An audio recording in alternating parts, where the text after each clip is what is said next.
The afternoon sun lay heavy over Lake Briar, turning the water into a sheet of gold and glass. The only sounds were the lazy hum of crickets and the soft whine of Jack Pierce's fishing reel as he tugged a stubborn bass from the shallows. His weathered hands moved with the ease of habit, the same hands that had tied the first plank of this cabin 30 years ago alongside his father.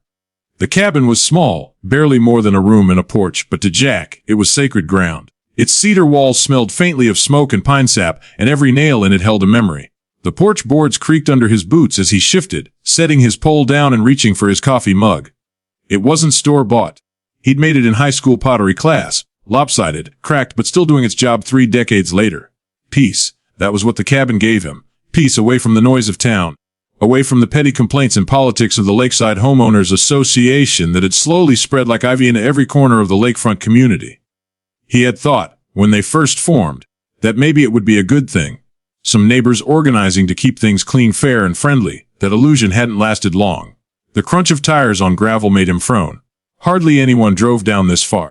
His cabin sat on the outer edge of the lake, beyond where most people bothered to paddle. He squinted through the trees until a white SUV appeared, gleaming like a misplaced pearl in the wilderness. The door slammed, and out stepped Karen Holland. Jack let out a slow sigh. "Here we go," he muttered. Karen was in her attitude suggested she was managing an empire instead of a suburban HOA. She wore a crisp linen blouse, perfectly pressed slacks, and sunglasses big enough to hide a smirk or a glare, whichever she felt like delivering that day. A clipboard hung from her arm like a sword. She marched up the path without so much as a wave. "Mr. Pierce," she called, voice clip, official, and already irritated. Jack didn't look up right away. He was in no rush to invite the storm. "Afternoon, Karen," he said at last, setting his mug down. "Beautiful day, isn't it?" "I wouldn't know," she replied briskly. He smiled thinly. "Of course you are." Karen stopped a few feet from the porch, scanning the cabin like an appraiser deciding how much to condemn. "You're in violation of HOA Code 12, Section 4, she announced, flipping a page on her clipboard for dramatic effect. "The unauthorized structure on common property. This cabin wasn't approved by the board, and it does not appear in our architectural registry." Jack leaned back in his chair, amused. "This cabin's been here since 1985. I built it with my dad before there was a board. Your registry wasn't even a glimmer in the bylaws back then." "That's irrelevant," she said tightly. "All structures on lakeside property must meet current HOA standards." "Funny thing," Jack said, reaching for his coffee again. "I don't recall signing over my land to the HOA." She sniffed, offended. "It's not about ownership, Mr. Pierce. It's about community. You're setting a poor example for other residents. We can't have people put up wherever they want, whatever they want." Jack laughed, a dry sound. "This isn't some new gazebo or chicken coop. It's my father's cabin. Been standing right here for nearly 40 years. The Karen adjusted her sunglasses, clearly annoyed that he wasn't intimidated. "The bylaws are clear. You'll need to file for approval or remove it entirely." Jack stared at her. "Wes," she said, her tone smug now that she felt in control, "that's technically a violation. You can submit a request for temporary extension, but the odds of approval, well," she shrugged, "aren't promising." Jack set his cup down with a deliberate clink. "You're really telling me to tear down the only thing left from my old man because it's not pretty enough for your paperwork?" Her lips pursed.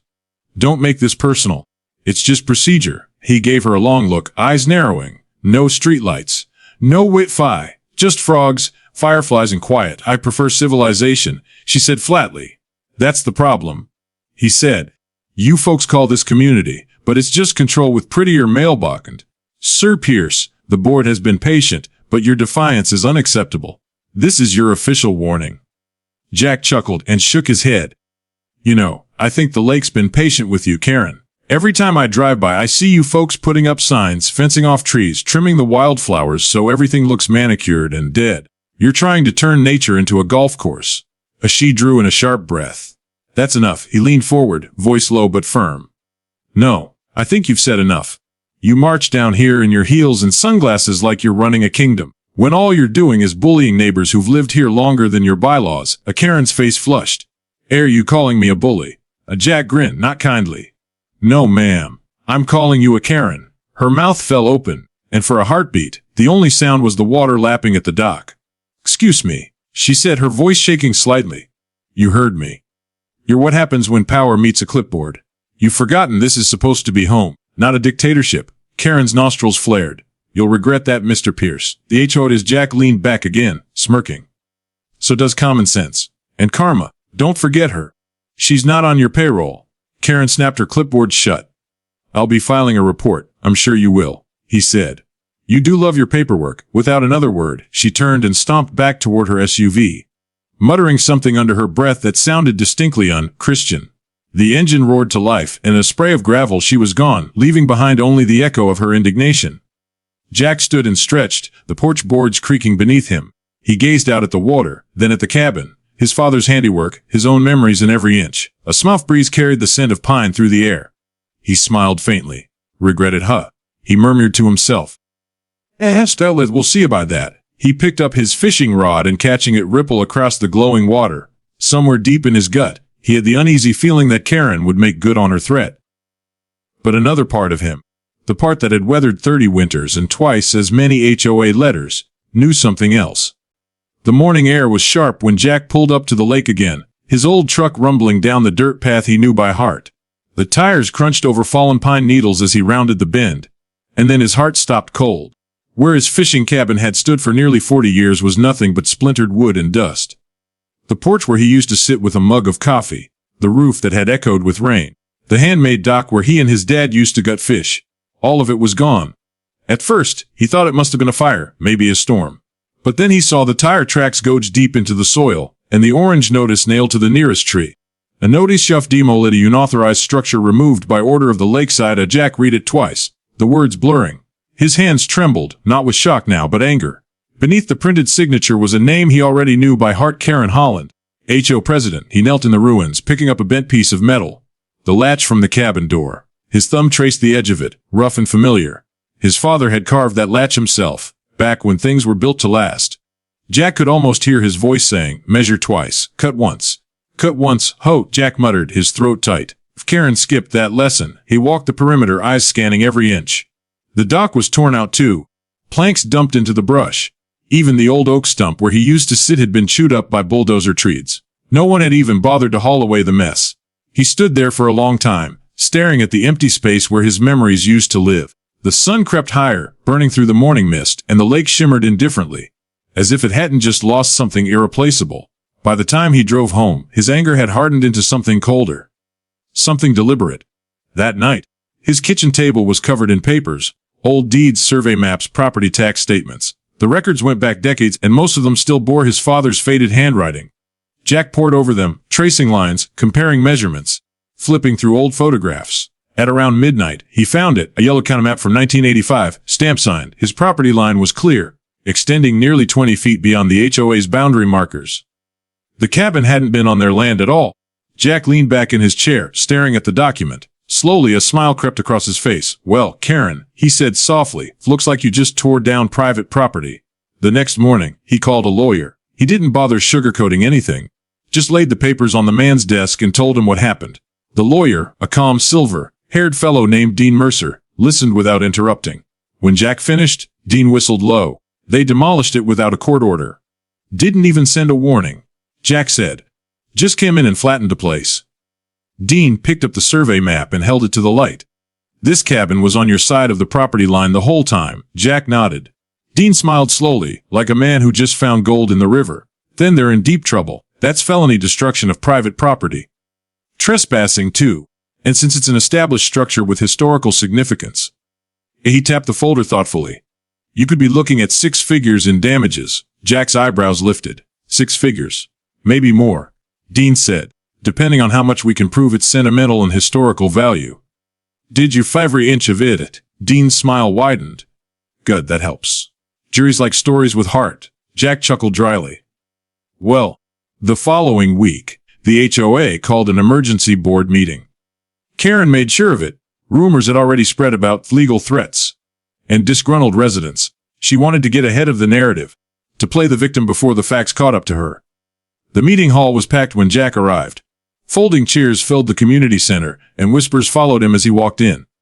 Karen sat at the front table, looking rattled but defiant. Her clipboard was still there, though she wasn't holding it quite as before. Miss Pierce, she said as he approached, her voice tight. This meeting is for HOA members only. Jack smiled pleasantly. I am an HOA member. You made sure of that when you sent me my dues notice last month. A few people chuckled under their breath. Karen's jaw tightened. I'll make this brief, Jack said, setting a manila folder on the table. You and your board authorized the demolition of my cabin 2 weeks ago. You did so without a court order, without notice, and without confirming property boundaries. That cabin wasn't on HOA land. Karen straightened, her voice rising. That's not true. The records. Jack slid the old county map across the table, the official seal catching the fluorescent light. These records say otherwise. And the county clerk's office verified it yesterday. A murmur rippled through the crowd. Karen's face paled. Furthermore, Jack continued, my attorney has filed a formal complaint with the sheriff's department. You and every board member who approved that demolition are being investigated for property destruction and trespassing. At that, a door in the back opened, and in walked Sheriff Harlan Briggs, hat in hand, his expression grim. Avinin, folks, he said. Sorry to interrupt, but we've got business to attend to. He nodded toward Karen. Ma'am, I need to ask you some questions about a demolition that took place on private land. Karen stood abruptly, color draining from her cheeks. Sheriff, this is absurd. I've seen the paperwork myself, Harlan said. County Pierce's claim, that land's his. The HOA acted outside its jurisdiction. Karen opened her mouth, closed it again. The room was dead silent. Jack took a step closer, his voice calm but carrying. You nails, Karen. You tore down memories. My father's work. 40 years of my family's history. Karen's composure finally cracked.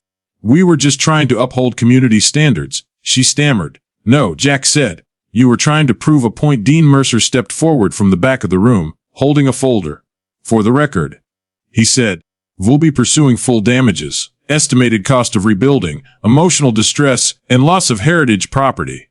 It's all in here. Karen's hands trembled. You can't do this. We can. Dean said mildly. Van, we will. The sheriff nodded to one of his deputies, who began taking statements from the other board members. The rest of the residents sat frozen, whispering among themselves. Jack turned to leave, pausing by the door. You know, he said over his shoulder, I told you Karma had authority. Looks like she just made it official. Outside, the night air felt lighter. The moon hung low over the lake, silver ripples spreading across its surface. Jack walked down the familiar dirt path until he reached the water's edge, where the reflection of stars like sparks. There was no cabin anymore, no dock. But the lake was still there waiting. He knelt, dipped his fingers into the cool water, and smiled. Don't worry, old man, he whispered. We'll build her back. Stronger this time. And somewhere out there, beneath the quiet hum of the night, the lake seemed to answer with a soft, approving ripple.